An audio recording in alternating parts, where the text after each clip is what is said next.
제가 갈리대학교 석좌 교수로 현재 재직 중인데 최근에 우리나라 대표적인 미단 집단에서 저에게 계속해서 요청이 오기를 이단 그 집단 내에서 성경을 가르치는 교수 중에 대표가 있습니다. 이 사람이 저와 토론을 하자고 계속해서 제안을 했습니다. 그래서 학교에서 강의를 마치고 오라고 했습니다.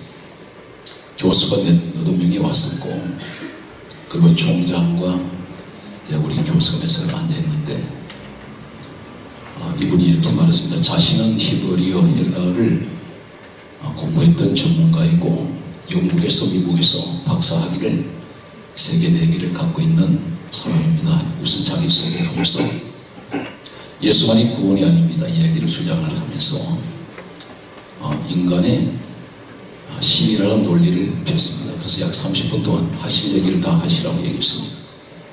다 듣고 난 후에 이 사람들하고 이단들은 논쟁을 할 것이 아니라 성경에서 이 사람들이 자신들이 주장하는 그것이 진리라고 하니까 성경에서 한마디로 요약을 해야 될 것 같다는 생각을 하고 눈을 감고 듣고 있었습니다.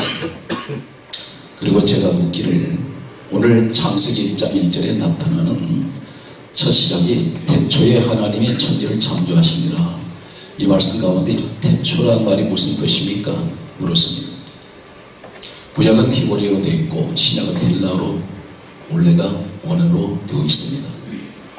토라라고 하는 책은 창세기, 출애굽기, 레위기, 민수기, 신명기 5권의 책을 가리켜 토라라고 부릅니다. 요한복음 5장 46절에는 예수께서 이 땅에 오셔서 하신 말씀이 모세는 내게 대하여 기록했다 있습니다. 이 토라 5권은 모세가 기록한 책입니다. 여기에 히브리어로 기록되어 있는 태초란 말이 무슨 뜻입니까 했더니 이분이 하는 말이 이건 처음이란 말과 시작이란 말이라고 그렇게 저한테 가르치듯이 얘기했습니다. 그래요?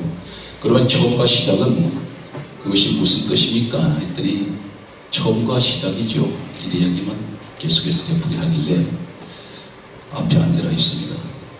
그래서 당신한테 내가 논리를 설명하는 것도 아니고 하나님은 성경에서 무슨 설명을 하시고 이해를 구하시는 것이 아니라 선포하십니다. 그러므로 제가 당신한테 할 얘기는, 이 태초라 말은 당신이 아시는지 몰라도 히브리어에는 벳레시트라고 합니다. 그랬더니 맞죠? 그래요. 벳레시트. 그럼 베란 말은 무슨 뜻입니까? 했더니 몰라요. 베란 말은 집이란 뜻이고 레시트란 말은 처음, 시작이란 뜻인데, 그러면 시작과 처음이 누구십니까? 제가 지금 못하는 얘기를 잘 들으십시오. 그랬습니다. 이 사람이 긴장을 하고 제가 한 15분 정도 그 사람 반응이 어떻든 제 얘기를 성경 얘기를 했습니다. 그럼 처음과 시작이라면 신약 성경은 헬라어로 되어 있는데, 그러면 헬라어로 된 이 성경 가운데 골로새서 1장 16절을 성경 갖고 계신 거 펴십시오. 그랬습니다. 그 성경을 폈길래 읽었어요. 그랬더니 그 내용 가운데 골로새서 1장 16절은 이렇게 되어 있습니다. 만물이 그에게서 창조되었고 그를 위하여 창조되었다고 기록되어 있습니다. 그가 누구냐면 그리스도예요. 그리스도께서 만물이 그에게서 창조되었고, 그리고 창조가 된 이 천지 만물은 왜 창조하시냐면 그를 위하여, 다시 말해서 그리스도를 위하여 창조가 되었는데, 이 이야기 가지고 설득력이 떨어집니다. 그런데 성경 말씀 계속해서 골로새서 1장 17절은 그가 만물보다 먼저 계셨고, 그리고 골로새서 1장 18절에 3가지를, 이 가운데 핵심이 창세기 1장 1절에 태초가 나옵니다. 그 태초가 어떤 것이냐면 골로새서 1장 18절에 성경이 이렇게 기록하고 있다. 그가 머리에 교회 머리가 되시고, 그리고 그가 만물의 근본이 되시고, 그리고 그가 만물의 으뜸이 되신다. 그런데 여기서 근본이라는 뜻이 무슨 뜻입니까? 당신이 헬라어를 그렇게 잘 하신다면 근본이 무슨 뜻입니까? 하길래 이분이 그것은 처음과 시작이라는 말입니다. 그래요. 아르케. 이 헬라의 근본은 아르케입니다. 그런데 한 가지 제가 덧붙여 이야기를, 이 아르케란 말은 처음이요 시작이요 태초란 말입니다. 그랬더니 이번에 고개를 끄덕거려요. 그러면 태초가 지금 누굽니까? 예수님이시죠. 여기서 우리가 천지 창조 시작의 태초가 예수라는 뜻입니다.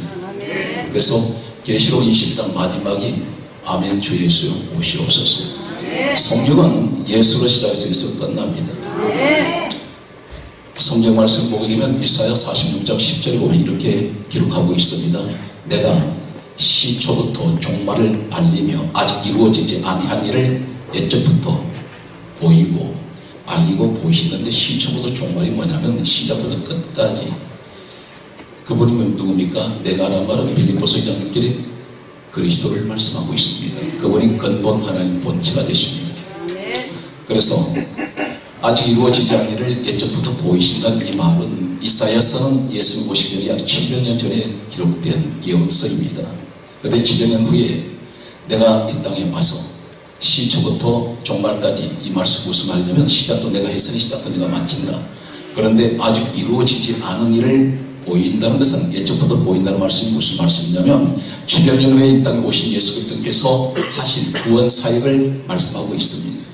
그리고 계속해서 제가 이야기를 계시록 20장 13절 말씀에 보게 되면 예수님께서 이렇게 말씀합니다. 나는 알파와 오메가요 처음과 마지막이요 시작과 마침이 되니라. 그래서 알파 오메가는 헬라의 알파는 시작 첫 글자입니다. 가장 먼저 시작되는 헬라 첫 글자가 알파, 마지막 글자가 오메가입니다. 예수님이 그렇게 말씀합니다. 내가 시작이야. 그러면 내가 마지막이야. 내가 처음이야. 내가 마침이 될 거야. 이 말씀을 얘기를 하면서 태초란 말도 모르시면서 왜 자기 주장을 얘기를 하십니까? 했더니 이분이 갑자기 사람들은 무릎을 꿇었어요. 그리고 저는 이 처음과 시작이라는 이야기는 그냥 하나님 천지 창조하면서만 생각할 때 예수님인지 몰랐습니다. 이 사건 이후에 예수님께서 이 땅에 오셔서 시작, 태초가 되시는데, 그 사건이 예수님께서 이 땅에 오시기 전 정확하게는 BC 1450년에서 1400년 사이에 모세 시대에 일어났던 430년 출애굽 시대, 노예 생활 430년 청산하는 마지막 밤이 구원하시는 이 방법이 출애굽기 12장 11절의 유월절 사건입니다. 하나님께서 이렇게 말씀합니다. 양을 잡아 그 피를 문설 주머니막에 발려라. 그리고 하신 말씀이 출애굽기 12장 13절에 내가 피를 볼 때에 너희를 넘어가리니 재앙이 너희에게 내려 멸하지 아니하리라. 하나님의 관심이 어디 있습니까? 피에 있습니다. 그런데 이 유월절량을 가리켜서 성경이 이렇게 강조하고 있습니다. 바울이 이때보다 약 1500년 후에 이 땅에서 와서 그가 기록한 성경은 고린도전서 5장 7절에 유월절량은 예수 그리스도라고 말씀하고 있습니다. 약 1500년 전에 이미 이 땅에 오셔서 이루신 일을 유월절량 사건을 통해서 보여주고 있습니다. 여기에서 중요한 것은 이 땅에 오신 예수님도 모든 것을 새롭게 시작합니다. 그리고 처음이 되시는데 그것이 바로 무엇이냐면 유월절량에 죽는 이 밤을 출애굽기 12장 2절은 이렇게 말씀합니다. 이날을 해의 첫 달, 그리고 해의 첫 달 첫 시작이 되게 하라, 이렇게 말씀합니다. 이때가 7월달이었습니다. 우리나라 말달로 얘기한다면. 그런데 하나님이 1월달로 바꾸라는 것입니다. 그분이 다시 역사를 쓰시겠다는 것입니다. 내가 다시 시작한다. 내가 태초다. 그래서 실질적으로 이 땅에 오신 예수님은 이 일을 지금 우리에게 이루셨는데 2018년 이 연대가 어떤 연대인지 아십니까? 이 지구상에 약 6만여 종의 종교가 있습니다. 다들 구원을 얘기를 합니다.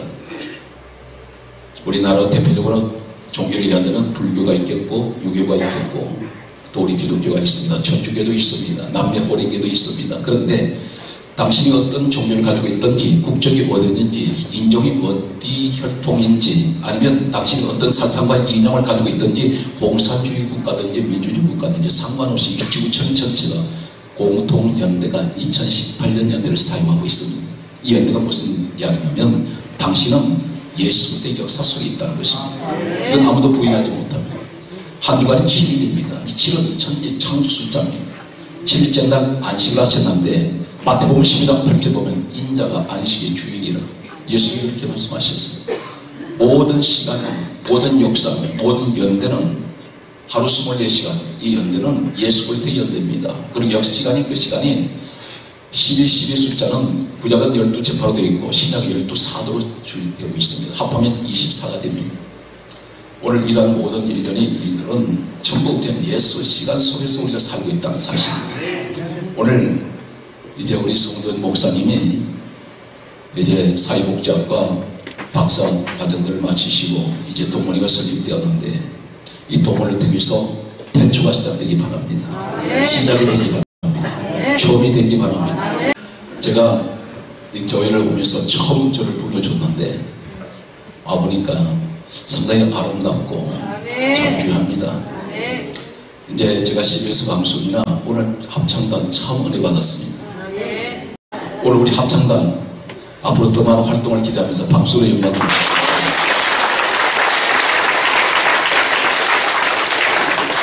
참 귀한 교회를 보면서 이 교회가 상당히 비전이 있구나.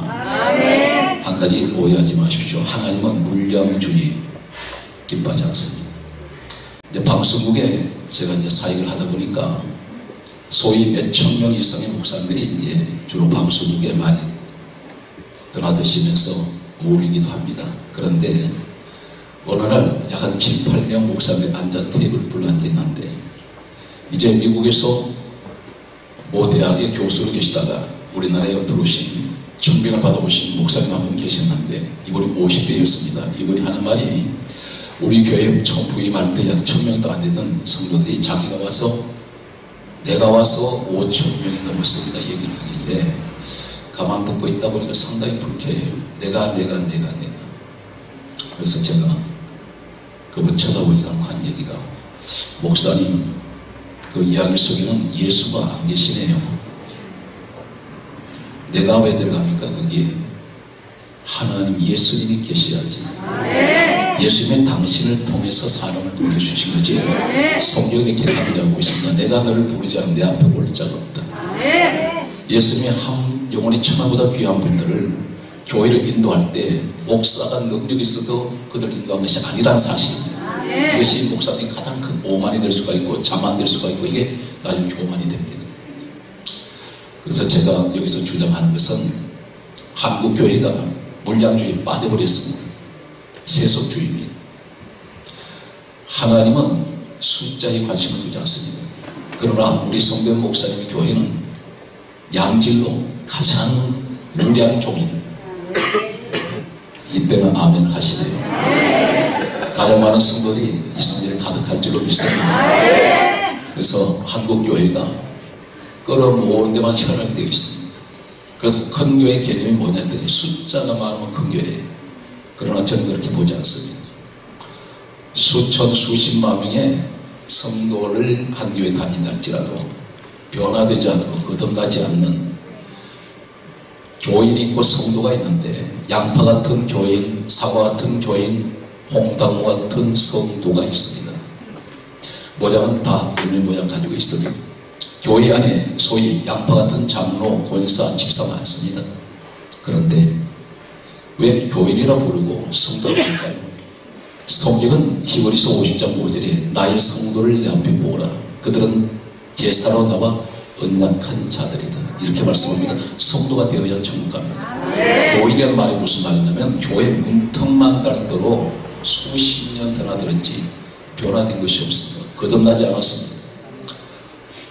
여기서 보면 양파 같은 교인은 모양은 있는데 껍질을 벗기도 알맹이가 없어요. 장로님 이분 보니까 거창한 것 같아. 근데 막상 껍질을 까보니까 껍데기야. 그래서 우리나라에는 의외로 양파 장로가 많습니다. 양파 권사가 많습니다. 사과 같은 교인들이 있죠. 사과는 그 색깔이 색이 어느 나라에 가도 컬러가 다 다릅니다. 노란색도 있고 빨간색도 있고 여러 가지 색상을 가지고 있는데 한 가지 공통점이 있습니다. 칼로 껍질 벗기면 하얗게 드러납니다. 겉 다르고 속 다른 사람. 한번 옆에다 물어보십니까? 당신 혹시 겉 다르고 속 다르지 않아요? 진짜 얘기가 있습니다. 우리들만이라도 진짜 얘기가 돼야 됩니다. 숫자가 작아도 진짜 얘기 홍당무 같은 성도 만들어야 됩니다. 겉과 속이 똑같습니다. 겉이 빨갛으면 안도 빨갛습니다. 오늘 이런 진실한 우리나라에 이제 1200만 명이 아니고 혹자는 이렇게 말합니다. 600만 명 정도 절반 반도 많아버렸습니다. 여기에는 여러 가지 원인이 있겠습니다.